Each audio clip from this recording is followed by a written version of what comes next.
anywhere in the world you are watching this program. My name is Linda and I welcome you to Linda's TV show. If it is your first time and you like what you are seeing, kindly subscribe, put on your notification bell to all notifications. This will enable YouTube to recommend and suggest our videos to you. If you do not turn on your notification bell, you won't know when I upload a new video. Here, we react to all forms of video, especially what is happening in Nigeria and in Biafra land. I put a disclaimer that here in Linda's TV show, we do not promote misleading information, hate speech, violent or instigating war. I always seize every opportunity to appreciate YouTube for allowing us to use their platform to bring this information across to you. Those narratives are created by the zoological agents to destabilize our mindset or to know what. Sometimes they use to know our feeling, how we're going to feel. Yeah. You can take it from me that maybe they are planning such a thing, but they don't know how Biafrans are going to react towards that. Yeah. So sometimes, in order to check our reaction, they will throw this thing out through their own media, through one of those their sponsored Twitter, either on Twitter handle or any media group. They will just say it to see how we're going to react. And once they weigh that your emotional reaction and all that, they begin to take the action. Is a big shame, a big shame on every one of them. No, not even any one of them is exempted. The Falanas, the P2B, all of them, that these people, they can continue to be massacred in the Middle Belt, and their priority is someplace else. It is I don't know. I don't know how they can get away with all these things they are doing. It's, for me, I find it so hard to understand that people are not emphasizing on the important things.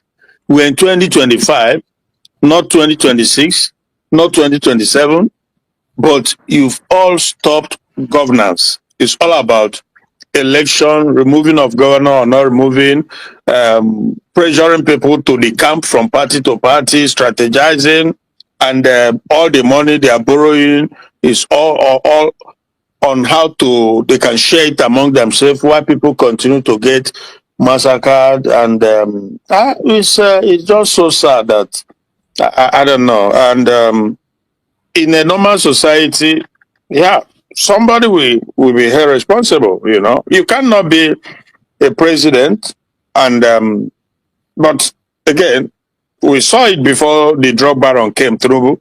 The one before him, he was the same, more or less. In fact, his own was worse because he is one of the people that created insecurity. There's nothing hidden, and they cannot go and hold whether he's CMO or his imposter or whatever it is. But I believe there's somebody running around calling himself Buhari as we speak today. So if Nigeria was a normal, serious society, they will go and apprehend him. Let him come and explain how is it that he imported these terrorists from the Sahel region that are today massacring every indigenous people in Nigeria. But nobody can do that because they're all, I don't know. Bragre was talking about the new governor in Benue State. I was like, okay, but you don't know the condition in which he became a governor. Who knows? He probably could have sworn to something, you know, maybe because, you know, Utom was there before him, and Utom gave them hell to an extent. Utom gave them hell, and they gave Utom hell because they chased him. One time they wanted to buy him, if you remember, he ran in the bush. He went to a farm or something. So these people are. Utom was facing them face to face. Sometimes he took it. He remember he went ahead to form his own security outfit, and they came after him. Yeah, but the thing is that which country be this that these Fulanis are so emboldened that they will come after a sitting governor, chased him. He ran with his men, and maybe they buy a few or one, I don't know. But the level of impunity with these Fulanis, they are just untouchable. And the one that, and they also told Utom. So obviously, the one that took over from Utom, like I said, it would have been on the ground of promise that they made him a governor. Because if the caliphate, if you don't agree with the caliphate, you will not be the governor. Even if you win the election, they will remove you. Use the again the same judiciary that is controlled by the caliphate. They use them to remove you, whether you win or you don't win. They have that much power in the country that is incredible, absolutely incredible. When you see all these our governors, they don't speak. You know, they don't try to defend their people. It's because they are scared. Some of them have an oath with the caliphate, you know, to allow them continue with the agenda. That is the situation. That is where we are. That is where the country is now. But I don't know. Okay, madam, my brother, you know. You see, when we talk about the action of these people and the way they be, there's one video I came across I want to play. Let us hear. This man is one of the most senior people they have in that Fulani caliphate, the Fulani politicians. These are the people who brought the terrorists themselves into Nigeria. Now, sometimes when we come and we say that it is the Fulanis that are causing this mayhem, when we call Fulani terrorists, some people get angry. And I don't know why they are. Why this one Nigeria is a bunch of clowns. I don't know why. Yeah, they are evil. They are sometimes it seems as if we are saying something that is not true. Exactly. Sometimes they are worst. They are more evil than the real evil. Because what do they want us to call them? TV of Yoruba terrorists. Why? How? I just can't imagine. Now let us listen to this Erufai. Let us listen to this interview that was given to Erufai. Let us just listen. If we went to that forest and flushed them out, would degrade their capacity. No, the greatest challenge that you face, though, is the Fulani herdsmen today, which is being reported in just about every other media, that they are the ones perpetrating this crime. Which crime? Are they the ones? Which crime? Killing of people. No, look. Let me explain the three problems. Now, listen to his explanation. Let us listen to this explanation. Sorry. Or current thing, Kabu, or the current. I didn't check whether I just saw it. I just took it. I didn't know whether if it is current, but from information, it might not be current or maybe current. So. Okay, then you will get it in context. The cattle rustling and banditry is an essentially Fulani phenomenon. Okay, it is Fulanis, and we knew where they were, and we collaborated with the state governments surrounding that notorious forest range, Kamuku Kuyambana Forest Reserve, and said, look, this is a problem that we have to solve jointly. We collaborated with the cooperation of other state governments. We put together money and a military operation, flushed them out. Okay? And today we have over 300 young Fulanis between 18 and 30 in custody for kidnapping, for cattle rustling, and robbery. Okay? So that we understood. It was easy because that's one place. Okay. We follow that one up.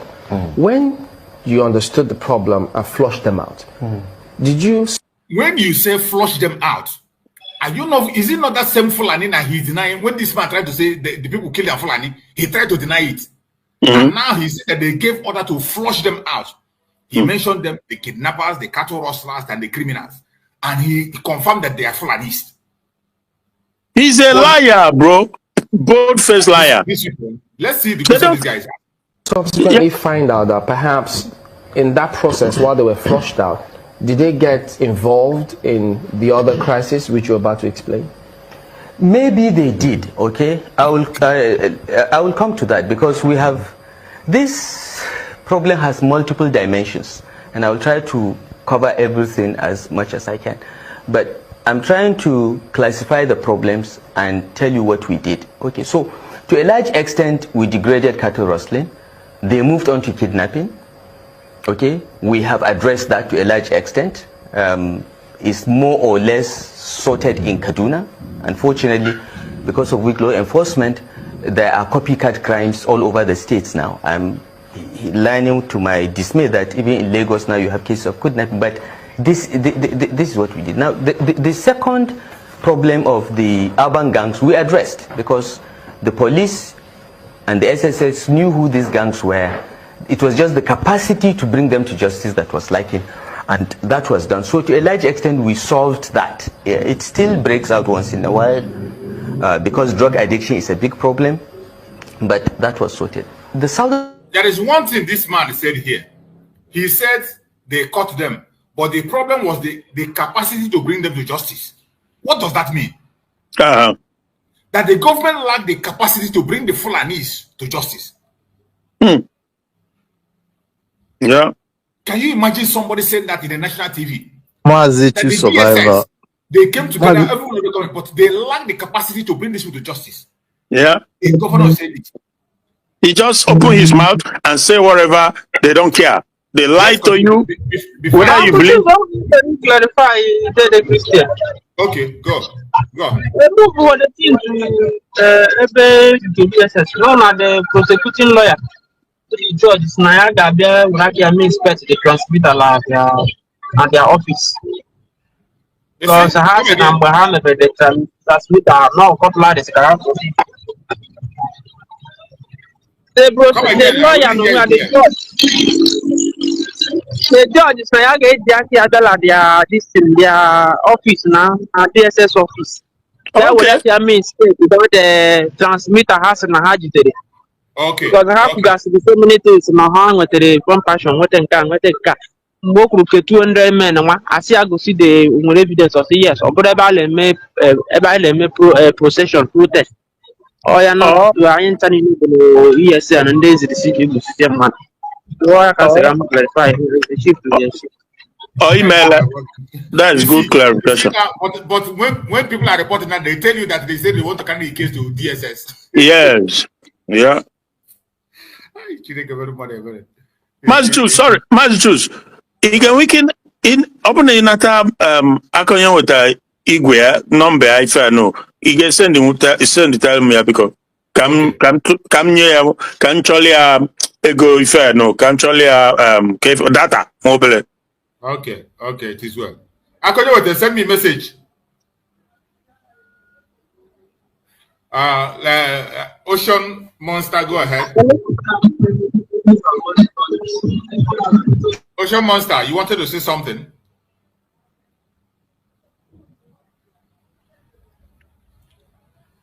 Ocean Monster wanted to speak before. I think he's back to work. So let me keep playing the video. Let's just listen to it.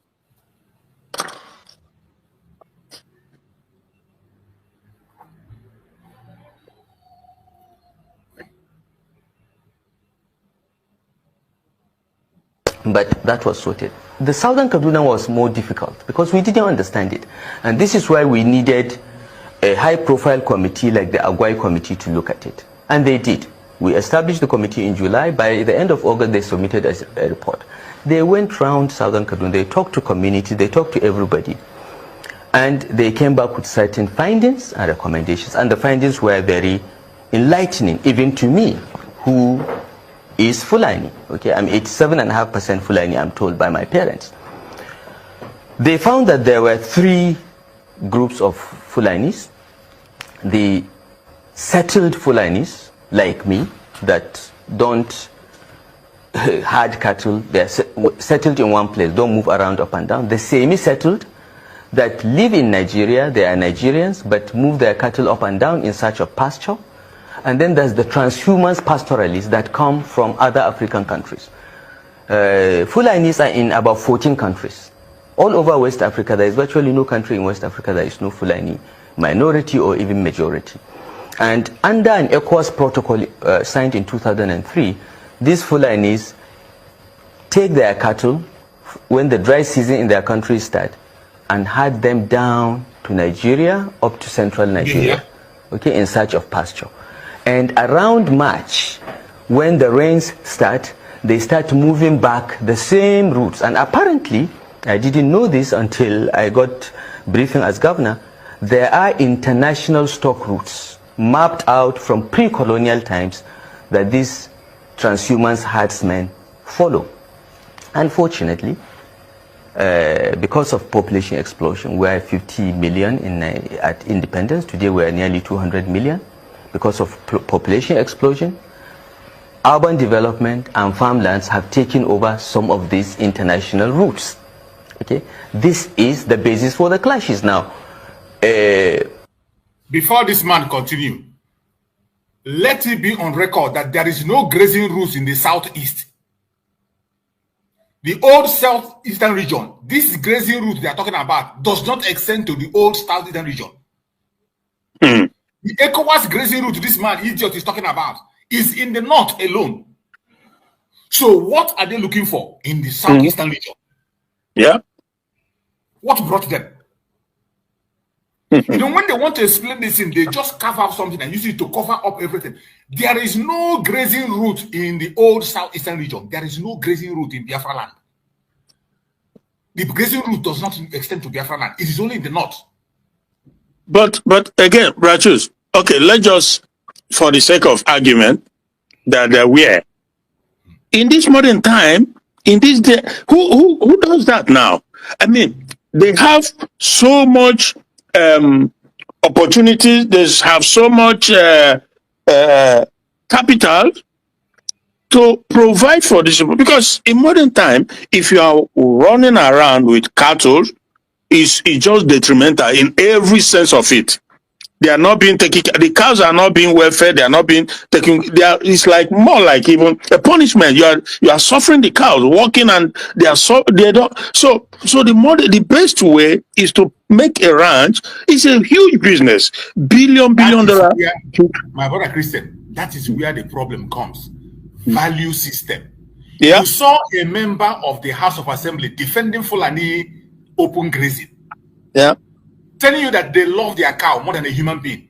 That is why we are calling for the disintegration of Nigeria.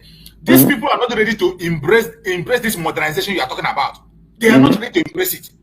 Value system in the north is different from the south.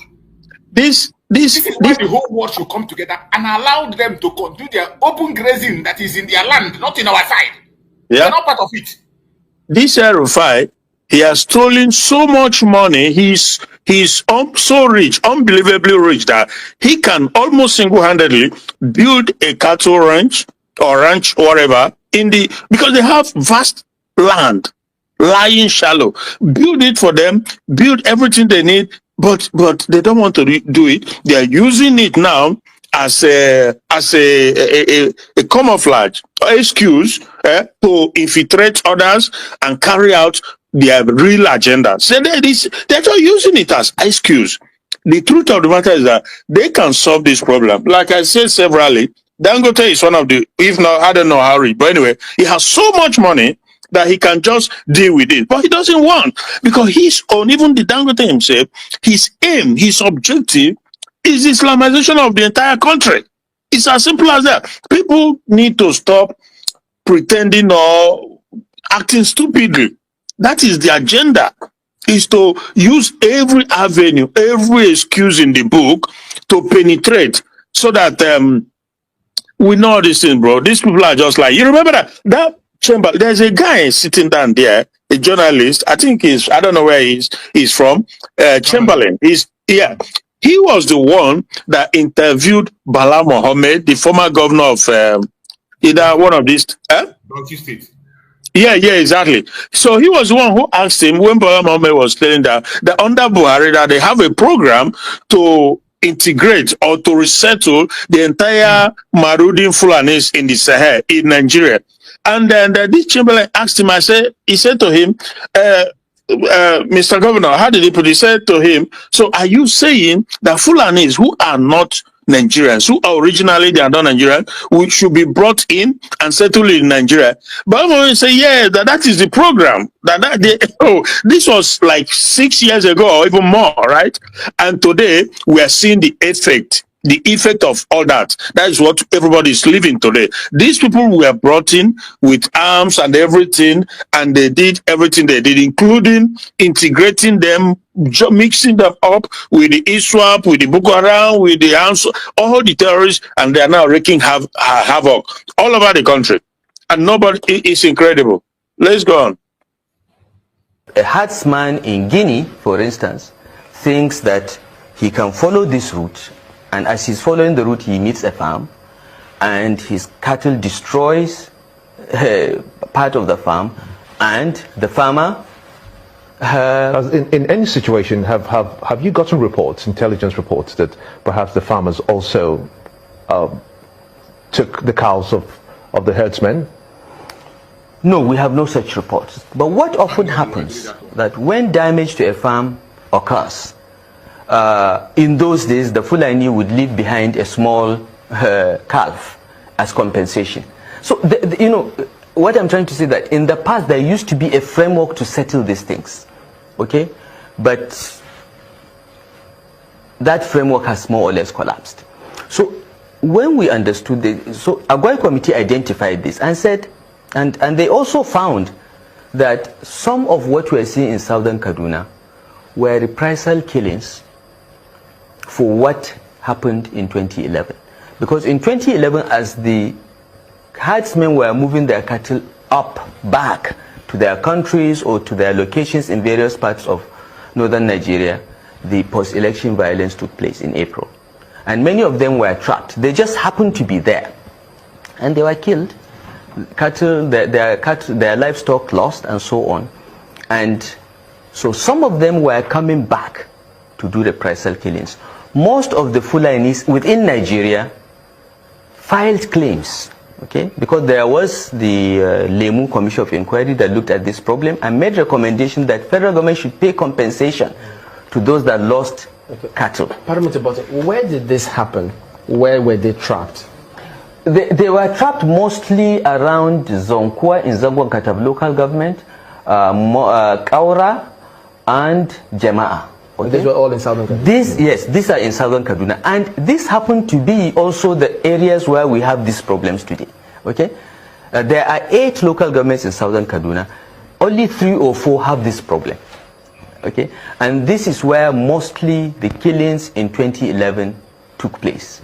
Now, after the Lemu Commission made recommendations and the Judicial Commission of Inquiry set up by Kaduna State also made similar findings, compensation was offered to those that were killed, displaced, and so on. And some of the federal government provided the money and compensation was paid. But of course, those that are in Guinea, in Mali, in Niger, cannot claim any compensation. They didn't even appear before the Commission of Inquiry. These are the people coming back to carry out reprisal killings. We'll come back and take a look at it from that perspective and find out what you also did to solve this problem. Do join us again.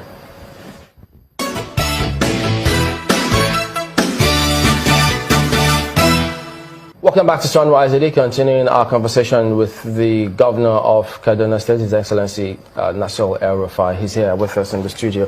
You have said that you did identify how kinds of Fulani that exist, how some of them move from different countries into Nigeria to cause some of these problems.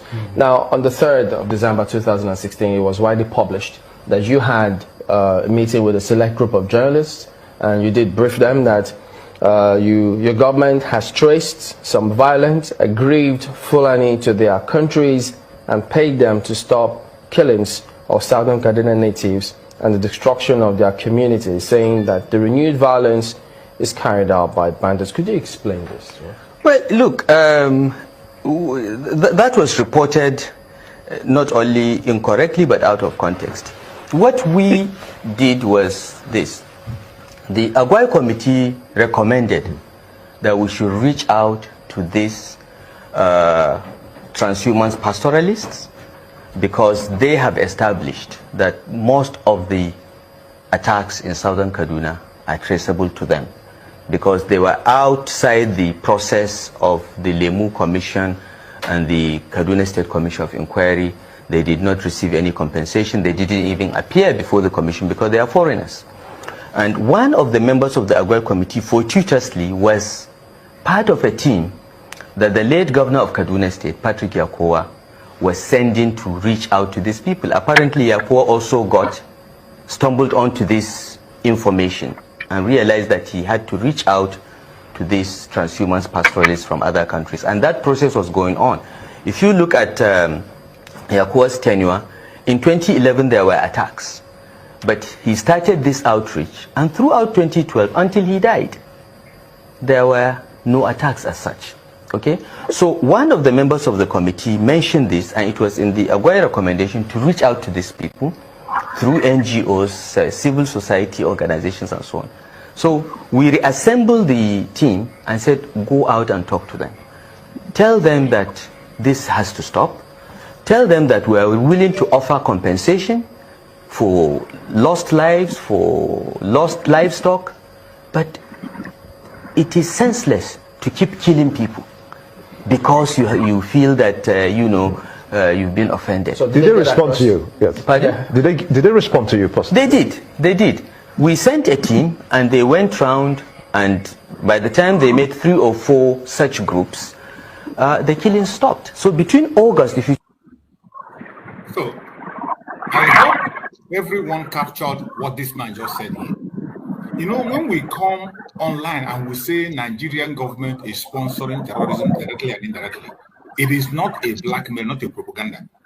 From this man that is speaking here, every one of you know him, Térr0R, one of the people that are in charge in the northern part of Nigeria, one of the people that are at the top in Nigerian government. You can see him explaining clearly that they know the people that are perpetrating the atrocities you are seeing today. The people that are carrying guns across the whole country, trying to take over the land, they know them. He knows them. They have gone to them to pay money to them. They have talked to them in certain occasions. They have gone and paid compensation to them. But how do you think you can continue? It's just like when the US tell you that they don't negotiate with the terrorists. They don't. These people don't repent. This is the same thing that happened when you say you say repentant Boko Haram. They have repented. Then you take them and put them into your military and give them that arms to go to the southeast and begin to take lives. This is why we are saying that we don't want to be part of this Zoological Republic. Judging from what this man have explained, federal government of Nigeria knows the people that are perpetrating this atrocity. The people that took the life of more than 200 people in Benue, they know them. Yeah. They know where they come from. They know where they stay. The government of Nigeria know the people that are kidnapping students, children. They know them where they are. But what do? They go and pay them compensation. Yeah. They go and take them to come and join their military. They go and tell them to come and contest for election. They take them and put them as vice president. And they think by doing that, you will calm them down. Wash a pig, bath a pig will remain a pig. Yeah. You see why the destructive diversity in Nigeria is irredeemable. Nigeria wants to be disintegrated. Create country among people that have the same value system. This Janjaweed Caliphate, they love their cow more than anything. They love their religion. We don't have a problem with that. They want to create a caliphate. There is nothing wrong in creating a caliphate. But keep it to yourself. Force people to join you. Do it among yourself and deal with it. That is why we are calling that this thing must end. This is why we have been sitting at home for more than 5 years now, demanding for the unconditional release of Mazen Nnamdi Kanu, telling the world that we are no longer part of this Zoological Republic. They have lost legitimacy in our territory. I saw a video yesterday. For the past 5 years now, we are conducting self-referendum every Monday. And there is no place in the world where a group will be sitting at home every Monday for years and the world is not outraged and talking about it. Only in Africa, because it is Biafra. Massachusetts, yesterday I saw a video on this Okocha guy's platform, and in this video, the military and the terrorist. There's a particular one they said that he has been declared wanted or something, you know. So they gathered, they had this meeting with the military, and the terrorists told the military that, look, that you people want us to stop the terrorism. You want us to stop terrorizing people. That is not going to happen. We won't stop, they said. They told the military that it won't stop, including the one that is wanted, came there with his arm and everything. And at the end of it, the military, they just let them walk away. Freely, they just walk away like that. Yesterday, if I lay a hand on it, I'll try and send it to you. It was yesterday I saw it. So you ask yourself, what is the meaning of all this? Terrorists who are killing people, they came in that meeting and the military could do nothing. So obviously They are in charge of the country. It's a terrorist country. You say it's a terrorist country because why must you even have a meeting with them? Okay. You're discussing. And when they are coming with arms. Yeah. Display their arms. Yeah. What are you discussing? Did you see the video? Have you seen the video, Mazi? I've not seen it. Oh, that was yesterday. I saw it yesterday. You see the audacity of these people when it comes to Nigeria, how they are complicit. Yeah. In any part of the world, even when countries are making negotiation, they send representatives. They don't come to confront the country. They don't come. Yeah. They will send a representative. But in Nigeria, they will come as they are with their own arms to discuss with the government of the day. Abomination. And you want us to...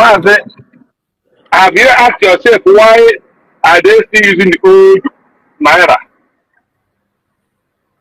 After getting the 3 years, the money was changed. And MSLM is in prison. Oh. Why? One of the reasons is because of the ransom they collect.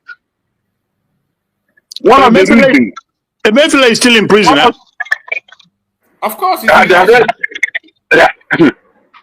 at what is in detention. So, okay. One of the reasons that money was still in circulation to today is because of the terrorist people. All the ransom they are paying, they cannot change that money because of the whole billions the terrorists collected. If you change that money, the money will be wasted. That is why you see those money are still in circulation. I'm telling you. So that's one of the reasons. Then another thing again, ask yourself, why did the honest and the Eastern governors want to kill Martin Namdekan? Just because he said, okay, go and make sure that the second Niger bridge, make sure that the airport is working, make sure that all the seaport in the south is in the Biafran land is working. If you get me all these things and get me restructuring, maybe I will pedal down anything concerning Biafra. Instead for them to go and negotiate and stand on their feet and talk about it, they say, Buhari, the best thing for you is to go and do what? And kill him. So, but this man is proudly standing on national television telling you that he collects billions of naira and go and pay terrorists for them to stop. And they didn't stop. He did not call the military and the army that know where those guys are and say, this is where they are.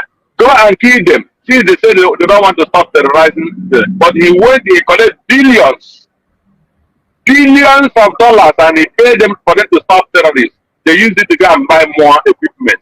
And they are coming to tell you that the money was paid for them to stop. It was lie. It was pure lie. So that is why you must know what these Eastern governors and with all the Eastern politicians, the evil they are doing to their people. Remember when this guy was Central Bank manager? What was his name again? The one that Sanusi. Sanusi, how many billions did he send to the north when he was the Central Bank governor? Do you remember? When Saludo was governor, how many more persons did Saludo take as to Central Bank of Nigeria and offer them job? I'm not talking about for him to talk, say to bring down something to the east and say that there is something they were supposed to use it to do. Nothing. So all those things are the signs that we should know. So when somebody is coming out to tell you why are you fighting for Biafra, all those criminal Eastern governors, and it's a pity that nobody wants his own to die, but those people that they are not worthy to live in Igbo land. I'm telling you, they're not worthy. They're not worthy at all. Yeah. Now the people who call themselves Boko Haram and herdsmen they will go and recruit them and say they are repented. I think there is one military man say that the terrorists can never stop in Nigeria because of what they are seeing in the military. That when they after they will go and pick how many a number of Boko Haram, and they will bring them into police and army. And when they come into the army, they will give them more powerful arms, and they will give them more training in the military, and they will use that training and every information they have from the military and the police and the training, and they use it and turn against them. So that anytime you go out with them to do any raid or against the terrorists, it cannot work. This is what these people are doing to their people. But Soludo is using his Udoga chair and killing his people. Okay? So my brother, any person that is still having double mind, because ask yourself. Hello my wonderful people, as we have finished watching this interesting video, please, I want to see your comment, your contribution, your opinion in the comment section. Like I said earlier, let us do it constructively. Tell me what you think about this video that you have just watched, and also about the platform. If you haven't subscribed, what are you waiting for? Please remember to subscribe, put on your notification bell, share this video, and remain blessed.